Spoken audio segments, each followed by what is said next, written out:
ప్రభావం మరి ముఖ్యంగా తమిళనాడు మీద దీని ప్రభావం చాలా ఎక్కువగా ఉండింది. దక్షిణ భారతదేశానికి బ్యాక్ టు బ్యాక్ అల్పపీడనాలు వాయుగుండాలు ఇబ్బంది పెడుతున్న సినారియో మనం చూస్తున్నాం. ఈ నేపథ్యంలో ప్రస్తుతం మనం మాట్లాడుకుంటున్న ఈ వాయుగుండం, అల్పపీడనం కావచ్చు, వాయుగుండం కావచ్చు, ఎక్కడ ఉంది, ఎటువంటి సినారియో ఉంది, వాతావరణ శాఖ ఏం చెబుతోంది, ఎటువంటి అలర్ట్స్ ఇస్తోంది, ఎటువంటి సూచనలు ఇస్తోంది, ఎటువంటి అలర్ట్స్ ఇవ్వడం జరుగుతోంది అనేది ఒక్కసారి నేను మీకు మ్యాప్లో చూపించే ప్రయత్నం చేస్తాను. Here it is on the screens of RTV. మీరు చూడొచ్చు, ఒకసారి మ్యాప్లో మీరు చూస్తున్నారు. ప్రస్తుతం ఇది భారతదేశానికి సంబంధించి ఒకసారి మ్యాప్ని మీరు చూస్తున్నారు. బే ఆఫ్ బెంగాల్ అంటే బంగాళాఖాతానికి సంబంధించి ప్రస్తుతం సినారియో మీరు చూస్తున్నారు. బంగాళాఖాతం అలాగే అరేబియా సముద్రం ఈ రెండింటి దగ్గర కూడా ఒక్కసారి మీరు సినారియో చూస్తే బంగాళాఖాతంలో ఇటు అండమాన్ నికోబార్ దీవులకి అలాగే గల్ఫ్ ఆఫ్ థాయిలాండ్కి ఈ ప్రాంతాల్లో కాస్త నేను క్లోజ్కి చూపించే ప్రయత్నం చేస్తున్నాను. ఇప్పుడు ఇదిగో మీరు చూడొచ్చు, అండమాన్ నికోబార్ దీవులకి అలాగే గల్ఫ్ ఆఫ్ థాయిలాండ్కి మధ్య ఒక ఆవర్తన ప్రభావం మనకు కనిపిస్తోంది. ఇది ఈ రోజు మనకి ప్రస్తుతం చూసినప్పుడు అల్పపీడనంగా మనకు కనిపిస్తోంది, కానీ ఇది ఇంకొక 2 రోజుల్లో దీని ప్రభావం కనిపించే పరిస్థితి కనిపిస్తోంది. వచ్చే 24 గంటల్లో అంటే 15వ తారీఖున ఇది వాయుగుండంగా మారే అవకాశం ఉంది. అండమాన్ నికోబార్ దీవుల మీద ఇప్పటికీ దీని ప్రభావాన్ని చూపిస్తోంది. దీంతో పాటు ఇటు అరేబియా సముద్రంలో కూడా ఇక్కడ ఒకసారి చూసే ప్రయత్నం చేస్తే అరేబియా సముద్రంలో కూడా ఇంకొక అల్పపీడన ప్రభావం మనకి కనిపిస్తోంది. అయితే దీనికి సంబంధించి ఇంకా డైరెక్షన్ క్లియర్ కావాల్సి ఉంది. ఇది ప్రభావం మనకి ఏమైనా ఉంటుందా ఉండదా, లేకపోతే ఇది పూర్తిగా నార్మలైజ్ అయిపోతుందా అనేది ఇంకా తెలియాల్సి ఉంది. కానీ ప్రభావం మీరు చూడొచ్చు, ఇటు శ్రీలంక మీద కాస్త ఇంపాక్ట్ అయితే మాత్రం కొనసాగుతోంది. అయితే దీన్ని ఒకసారి మర్చిపోదాం, మనం మర్చిపోదాం, ఇది మనకు సంబంధం లేదు అనుకుందాం కాసేపటి వరకు. కానీ ఇక్కడ మీరు చూస్తే అండమాన్ నికోబార్ దీవుల నుంచి మొదలుపెట్టి గల్ఫ్ ఆఫ్ థాయిలాండ్ అంటే ఈ బ్యాంకాక్ కావచ్చు, మీరు చూడొచ్చు ఇక్కడ ఇలా సింగపూర్ నుంచి థాయిలాండ్ వరకు వీటికి మధ్యలో అంటే గల్ఫ్ ఆఫ్ థాయిలాండ్ అంటారు. ఇక్కడ నుంచి ఆ ప్రభావం మనకి కనిపిస్తోంది. అండమాన్ నికోబార్ దీవుల మీదుగా ఒక అల్పపీడన ప్రభావం అయితే మాత్రం అనుకుంది. ఇది 15వ తారీఖున అంటే రేపటికి వాయుగుండంగా మారే అవకాశం ఉంది. ఆ తర్వాత 2 రోజులకి సో ఒక్కసారి మీరు చూస్తున్నారు సినారియో. నేను శాటిలైట్ మ్యాప్స్ చూపించే ప్రయత్నం చేస్తాను. శాటిలైట్ మ్యాప్స్కి వెళ్ళిపోదాం, సో దట్ ఇంకా మనకి కాస్త క్లియర్గా ఉంటుంది శాటిలైట్ మ్యాప్స్లో ప్రస్తుతం దీని సినారియో ఎలా ఉంది అనేది. మీరు చూస్తే కనుక ఓకే, కాస్త క్లోజ్గా వెళ్ళే ప్రయత్నం చేస్తాను. ఓకే, మీరు చూస్తున్నారు ఇదిగోండి, దాని ప్రభావం ఇక్కడ మనకి క్లియర్ కట్గా అర్థమవుతుంది. శాటిలైట్ మ్యాప్స్ ఇది భారత వాతావరణ శాఖ అఫీషియల్ మ్యాప్, భారత వాతావరణ శాఖ ఇస్తున్న official, in fact IMD Indian metrological department official map ఇది. మీరు డైరెక్షన్స్ చూపించే ప్రయత్నం చేస్తాను. ప్రస్తుతం ఎక్కడ ఉంది, ఎలా కదిలే అవకాశం ఉంది, ఇవన్నీ కూడా మాట్లాడుకుందాం. మీరు చూస్తే కనుక ఇది బంగాళాఖాతం,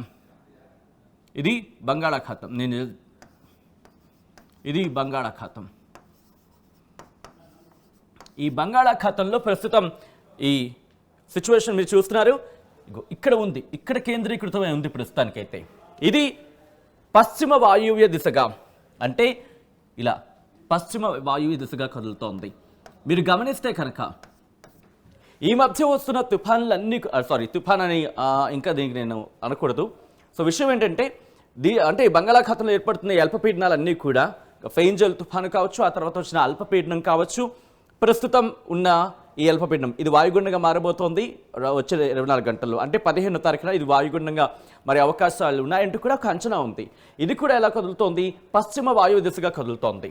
సో అంటే మనం ఎక్స్పెక్ట్ చేయొచ్చు ఈ డైరెక్షన్ కాస్త దీని ఇంపాక్ట్ ఇలా ఉండే అవకాశం. ఇది జస్ట్ ప్రాబబిలిటీ నేను చెప్పే ప్రయత్నం చేస్తున్నాను, ఎగ్జాక్ట్గా ఇదే కాదు, ప్రాబబిలిటీ చెప్పే ప్రయత్నం చేస్తున్నాను. సో ఇటువంటి సినారియోను దక్షిణ కోస్తాంధ్ర రాయలసీమతో పాటు తమిళనాడుకు సంబంధించి కొన్ని ప్రాంతాల్లో దీని ఇంపాక్ట్ ఉందంటూ కూడా వాతావరణ శాఖ చెబుతోంది. ఇది కనుక ఇంకా బలపడితే ఇది వాయుగుండంతో పాటు అంటే వాయుగుండం అల్పపీడనం బలపడితే వాయుగుండం అవుతుంది. ఆ వాయుగుండం ఇంకా బలపడితే కనుక తుఫానుగా మారే అవకాశం ఉంది. సో ఇటువంటి సినారియోలో 15వ తారీఖున అంటే రేపు ఇది బలపడిన అంటే వాయుగుండంగా మారుతుంది. ఆ తర్వాత 2 రోజులు అంటే 16, 17 కాదు 18వ తారీఖున మనకి తీరానికి తాకే అవకాశం ఉంది. అంటే దాదాపుగా 17 నుంచి కాస్త వర్షాల ప్రభావం మనకు ఉంటుంది. 17 నుంచి తేలికపాటి నుంచి మోస్తరు వర్షాలు, లేకపోతే ఆ తర్వాత కాస్త భారీ వర్షాలు ఉండే అవకాశం ఉండే పరిస్థితి. సో ఈ నేపథ్యంలో భారత వాతావరణ శాఖ ఏం చెబుతోంది, రిపోర్ట్లో ఏం చెబుతోంది అనేది ఒకసారి చూసే ప్రయత్నం చేద్దాం. ఆ తర్వాత ఇన్ డీటెయిల్గా మనం మాట్లాడుకుందాం. ఇదిగోండి, ఇది భారత వాతావరణ శాఖ ఇస్తున్న రిపోర్ట్. ఇక్కడ మీరు గమనిస్తే కనుక Low pressure area is likely to form over southeast Bay of Bengal around 15th December, which is likely to become more marked and move west northwestwards. అంటే పశ్చిమ వాయువ్య దిశగా కదులుతూ తమిళనాడు కోస్టల్ ఇన్ఫాక్ట్ తమిళనాడు తీర ప్రాంతాన్ని 2 రోజుల సంబంధించి 2 రోజుల్లో తాకబోతోంది అనేది మనకు అర్థమవుతుంది, కదలబోతుంది అంటూ కూడా. సో ఆ తర్వాత మీరు చూస్తే కనుక లో pressure area persist over Lakshadweep adjoining Maldives area. మనం ఇందాక మాట్లాడుకున్నాం అరేబియా సముద్రానికి సంబంధించి అక్కడ ఒక లో ప్రెషర్ అల్పపీడనం ఉంది అనేది మనకు అర్థమవుతుంది. దీని ప్రభావం ఎలా ఉండబోతుంది అనేది ఒకసారి మనం చూసే ప్రయత్నం చేద్దాం. ఇక్కడ మీరు చూస్తే కనుక నేరుగా మనం నెక్స్ట్ 7 డేస్కి సంబంధించి ఇస్తున్న రిపోర్ట్లో మీరు చూడొచ్చు కోస్టల్ ఆంధ్రప్రదేశ్, కోస్తా ఆంధ్ర, రాయలసీమ అలాగే కర్ణాటకకు సంబంధించి కర్ణాటకలో కొన్ని ప్రాంతాలకు heavy rainfall at isolated places very likely on 17th and 18th December అంటూ చెప్తున్నారు. ఇక్కడ మీకు ఒకసారి డేట్ని నేను చూపిస్తున్నాను. ఇదిగోండి, ఇది నేను చెప్తున్న మాట కాదు, భారత వాతావరణ శాఖ ఇస్తున్న రిపోర్ట్ని నేను మీ ముందు ఇచ్చే ప్రయత్నం చేస్తున్నాను. కోస్తా ఆంధ్రతో పాటు రాయలసీమతో పాటు సౌత్ ఇంటీరియర్ కర్ణాటకకు సంబంధించి ఆయా ప్రాంతాల్లో కొన్ని ప్రాంతాలు హెవీ రెయిన్ఫాల్ భారీ వర్ష సూచన జారీ చేయడం జరుగుతోంది. ఐసోలేటెడ్ ప్లేసెస్ అంటే కొన్ని ప్రాంతాల్లో భారీ వర్షాలు పడతాయంటూ కూడా భారత వాతావరణ శాఖ చెబుతోంది. ఎప్పుడు 17-18 తారీఖుల్లో. అలాగే లక్షద్వీప్కి సంబంధించి మిగిలిన ప్రాంతాలకు సంబంధించి చెబుతోంది. అయినప్పటికీ అది మనకి అండమాన్ నికోబార్ దీవులకు సంబంధించి కూడా చెబుతోంది.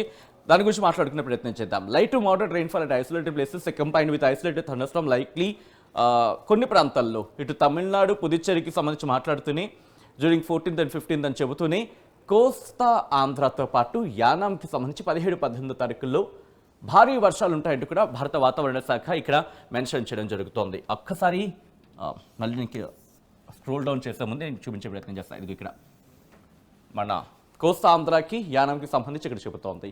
కోస్తా ఆంధ్ర యానాంకి 17-18 తారీఖుల్లో భారీ వర్ష సూచన కొన్ని ప్రాంతాల్లో ఇక్కడ చెబుతూనే దాంతోపాటు కొన్ని ప్రాంతాలకు సంబంధించి తేలికపాటి నుంచి మోస్తరు వర్షాలు, ఇదిగోండి హెవీ రెయిన్ఫాల్ అని చెబుతూనే అక్కడ అండమాన్ నికోబార్కి సంబంధించి లైట్ టు మోడరేట్ అంటే తేలికపాటి నుంచి మోస్తరు వర్షాలని ఇక్కడ కోస్తా ఆంధ్రప్రదేశ్కి యానాంకి 17-18 తారీఖులు అంటూ కూడా భారత వాతావరణ శాఖ చెప్పడం జరుగుతుంది. ఈ నేపథ్యంలో అలర్ట్స్ కూడా ఇచ్చింది. ఏ ప్రాంతాలకి ఏ స్థాయిలో అలర్ట్స్ ఇచ్చింది అనేది చూసే ప్రయత్నం చేద్దాం. Hero it is. మీరు చూస్తే కనుక ఇది 14 తారీఖు మీరు చూస్తే ఇటు తమిళనాడుకి మాత్రం ఎల్లో అలర్ట్ ఇచ్చింది. అలాగే కేరళకు కూడా ఎల్లో అలర్ట్ ఇచ్చిన సందర్భాన్ని మనం చూడొచ్చు. దాంతోపాటు 15వ తారీఖు రేపటికి నార్మల్గా ఉంది. అంటే ఈ అల్పపీడన ప్రభావం వెళ్ళిపోతోంది. పూర్తిగా అల్పపీడన ప్రభావం మనకైతే ఉండదు. ఏది నిన్న మొన్నటి వరకు కంటిన్యూ అయిన అల్పపీడన ప్రభావానికి సంబంధించి. అయితే 16వ తారీఖు నుంచి కాస్త క్లైమేట్ మారుతుంది. 16వ తారీఖున తమిళనాడుని మాత్రం తాకే అవకాశం కనిపిస్తోంది. ఈ అల్పపీడనం వాయుగుండంగా మారబోతుంది, బలపడే వాయుగుండంగా మారే అవకాశం ఉంది. రేపు ఎల్లుండి తమిళనాడుని తాకే అవకాశం ఉంది. ఆ ప్రభావం మనకి మ్యాప్లో చూపించడం జరుగుతుంది. సో దట్ 16వ తారీఖున ఎల్లో అలర్ట్ జారీ చేసింది వాతావరణ శాఖ. ఆ తర్వాత మీరు గమనిస్తే 17-18 ఇదిగోండి, మనం కొద్దిసేపటి క్రితం మాట్లాడుకున్నట్టుగా 17-18 డేట్లు కూడా మీరు చూడొచ్చు. 17-18కి ఆరెంజ్ అలర్ట్ జారీ చేసిన వాతావరణ శాఖ. 17-18 తారీఖులకి ఇటు దక్షిణ ఆంధ్రతో పాటు కోస్తా ఆంధ్ర, రాయలసీమకు సంబంధించి అలాగే కర్ణాటక కొన్ని ప్రాంతాల్లో, ఇక్కడ తమిళనాడుకి ఆరెంజ్ అలర్ట్ జారీ చేస్తే ఆంధ్రప్రదేశ్కి అలాగే కర్ణాటకకు సంబంధించి కొన్ని ప్రాంతాల్లోకి ఎల్లో అలర్ట్ జారీ చేసింది వాతావరణ శాఖ. రిమెంబర్, ఎల్లో అలర్ట్ కావచ్చు, ఆరెంజ్ అలర్ట్ కావచ్చు, ఈ ప్రభావం అంటే అల్పపీడనాలు కావచ్చు, వాయుగుండాలు కావచ్చు, అవి బలపడిన తర్వాత ఒక సిచ్యువేషన్కి వచ్చిన తర్వాత దగ్గర పడే కొద్దీ అప్పుడు అలర్ట్స్ మారే అవకాశం ఉంటుంది. అంతవరకు ఎందుకంటే భయపడే అవకాశం ఉంటుంది కాబట్టి ప్రజల్ని భయపడందుకు గురి చేయకూడదు కాబట్టి అటువంటి సినారియోలో ముందు అలర్ట్స్ నార్మల్గా ఇచ్చే పరిస్థితి ఉంటుంది. ఒకవేళ అవి ఇంకా బలపడితే అప్పుడు అలర్ట్స్కి అప్పుడప్పుడు మారిపోతున్న సందర్భాలు మనం గతంలో చాలాసార్లు చూసాం. ఒక విధంగా చెప్పాలంటే మనం రెగ్యులర్గా చూస్తూనే ఉన్నాం. సో ఇటువంటి సినారియోలు 17-18 తారీఖులకి మనం చూసాం. ఆ తర్వాత 19వ తారీఖున కాస్త నార్మలైజ్ అయ్యే పరిస్థితి కనిపిస్తోంది. తమిళనాడు మీద, కేరళ మీద ఇంపాక్ట్ ఉంటుంది. అయితే ఎల్లో అలర్ట్ జారీ చేస్తుంది. 20వ తారీఖున మళ్ళీ నార్మల్గానే ఉండబోతుందంటూ కూడా భారత వాతావరణ శాఖ ఇచ్చిన ఆ రిపోర్ట్ని మనం గమనించవచ్చు. ఆ డీటెయిల్స్ అన్నీ కూడా ఇక్కడ ఇస్తున్న పరిస్థితి. సో ఇక్కడ నుంచి నేను విండికి వెళ్ళే ప్రయత్నం చేస్తున్నాను. ప్రెజెంట్ ఎక్కడ ఉంది, ఎలా ఉంది, ఏ స్థాయిలో ఉంది, ఎక్కడెక్కడ ఉంది అనేది ఒకసారి విండిని చూసే ప్రయత్నం చేద్దాం. ఇదిగోండి, ప్రస్తుతం మీరు చూస్తే కనుక దీని డైరెక్షన్ మీరు చూడొచ్చు. ఇది కూడా ఆ ఫెయింజల్ తుఫాన్ కావచ్చు, లేకపోతే అల్పపీడనం నిన్న మొన్నటి వరకు ఇన్ఫాక్ట్ ఇంకా కొనసాగుతుంది ఆ ప్రభావం తమిళనాడు మీద అంటూ చర్చ జరుగుతోంది. బట్ అంతగా మనకైతే లేదు. బట్ తమిళనాడు మీద కాస్త అఫ్కోర్స్ ఆ ఇంపాక్ట్ ఇంకా ఉంటుంది కాబట్టి కాస్త అయితే మాత్రం కాస్త కనిపిస్తోంది దక్షిణ భారతదేశం మీద. సో దాంతోపాటు దాన్ని కాస్త పక్కన పెడతాం. కానీ దీని గురించి మాట్లాడుకుంటే ఇటు ఉత్తరం వైపు నుంచి కావచ్చు, లేకపోతే ఈశాన్య నుంచి గాలుడు కాస్త ప్రభావం చూపిస్తోంది. సో ఈ ప్రభావంతో ఇది పశ్చిమ వాయు దిశగా కదులుతోంది ఈ అల్పపీడనం. ఆ ప్రభావం గాలుల తీవ్రత మీరు చూడొచ్చు ప్రస్తుతం ఇక్కడికి. సో ఈ నేపథ్యంలో ఒకసారి నేను మీకు ఆంధ్రప్రదేశ్కి సంబంధించి నేను చూపిస్తున్నాను. ప్రస్తుతం అయితే నార్మల్గానే ఉంది. ఆంధ్రప్రదేశ్కి సంబంధించి మీరు చూస్తే ఎక్కడ వర్షాలు కానీ అటువంటి సినారియో ఎక్కడా కూడా మనకి కనిపించట్లేదు. సో ఇది ఇక్కడ సినారియో. ఇక్కడి నుంచి నేను రిపోర్ట్ చూపించే ప్రయత్నం చేస్తాను. జిల్లాల వారీగా భారత వాతావరణ శాఖ ఇచ్చిన రిపోర్ట్ నేను మీకు చూపించే ప్రయత్నం చేస్తాను.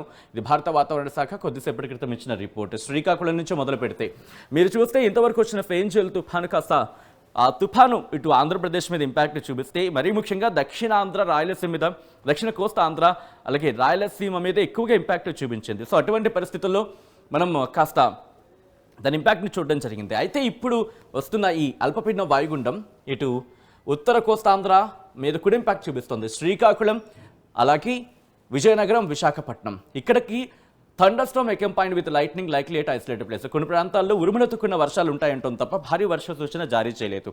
ఎటువంటి సినారియో మనకి కాకినాడ కూడా కనిపిస్తోంది, యానంకి. అది కూడా ఇప్పుడు 14, 15, 16, 17, 18 తారీఖులకు సంబంధించి ఎల్లో అలర్ట్ జారీ చేస్తోంది. ఇప్పటివరకు మనం చెప్పుకున్న ఇది యానం కావచ్చు, కాకినాడ కావచ్చు, విజయనగరం, విశాఖపట్నం, శ్రీకాకుళం 1, 2, 3, 4, 5 జిల్లాలకు, ఇటు ఉత్తర కోస్తాంధ్రకు సంబంధించిన 5 జిల్లాలకు మనం మాట్లాడుకుంటే కనుక ఎల్లో అలర్ట్ ఇచ్చింది.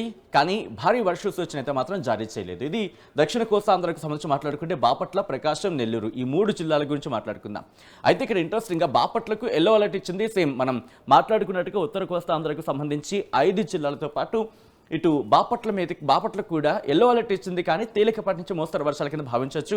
ఉరుములతో కూడిన వర్షాలు ఉంటాయంటూ చెబుతోంది. కానీ ప్రకాశం, నెల్లూరు ఇక్కడి నుంచి పరిస్థితి మారుతోంది. 17, 18 తారీఖులకు భారీ వర్ష సూచన జారీ చేస్తుంది. మీరు చూడొచ్చు, heavy rainfall likely to occur at isolated places, thunderstorm accompanied with lightning likely at isolated places అంటూ కూడా. అంటే 17, 18 తారీఖులకు సంబంధించి భారీ వర్షాలు కురుస్తాయి ప్రకాశం, నెల్లూరు జిల్లాలకు అని చెబుతుంది. దాంతోపాటు అనంతపురానికి సంబంధించి మరి అనంతపురం అలాగే వైఎస్ఆర్ డిస్ట్రిక్ట్ ఈ 2 జిల్లాలకు కూడా మళ్ళీ నార్మల్ అలర్ట్ ఇచ్చింది. ఎల్లో అలర్ట్ సాధారణంగానే ఉంది, కానీ ఎల్లో అలర్ట్ ఇచ్చింది. ఎల్లో అలర్ట్ ఇస్తూనే దాంతోపాటు అంటే తేలికపాటి నుంచి మోస్తరు వర్షాలు, మెరుపులెత్తుకున్న వర్షాలు కురుస్తాయంటూ కూడా అనంతపురం, వైఎస్ఆర్ కడప డిస్ట్రిక్ట్ సంబంధించి ఇచ్చింది. అలాగే తిరుపతి, చిత్తూరు నేను కొద్ది రోజుల క్రితం మనం మాట్లాడుకుంటూనే ఉన్నాం. ఇటు ఫెయింజల్ తుఫాను కావచ్చు, దాని తర్వాత వచ్చిన అల్పపీడనం కావచ్చు, ఇప్పుడు వస్తున్న ఈ అల్పపీడనంగా మారబోతున్న వాయుగుండం కావచ్చు, ఇవన్నీ కూడా తిరుపతి, చిత్తూరు, నెల్లూరు మీద. ఇక్కడ నెల్లూరు మనం మాట్లాడుకున్నట్టుగా నెల్లూరు అన్నమయ్య ఈసారి తప్పించుకుంది. ఈసారి రిపోర్ట్లో మీరు చూస్తే కనుక, ఎందుకంటే 2 ప్రభావాలు కూడా కాస్త ఈసారి సేవ్ అయిందని చెప్పుకోవాలి. బహుశా తప్పించుకున్న పదం కాస్త ఇబ్బందికరంగా అనిపించవచ్చు. I'm taking my word back. So ఇక్కడ ఈసారి మాత్రం ఇంపాక్ట్ లేదని చెప్పుకోవాలి అన్నమయ్యకు సంబంధించి. కానీ తిరుపతి, చిత్తూరు, నెల్లూరు ఈ 3 జిల్లాలు కూడా ఫెయింజల్ తుఫాను మొదలు పెడితే ఈసారి రాబోతున్న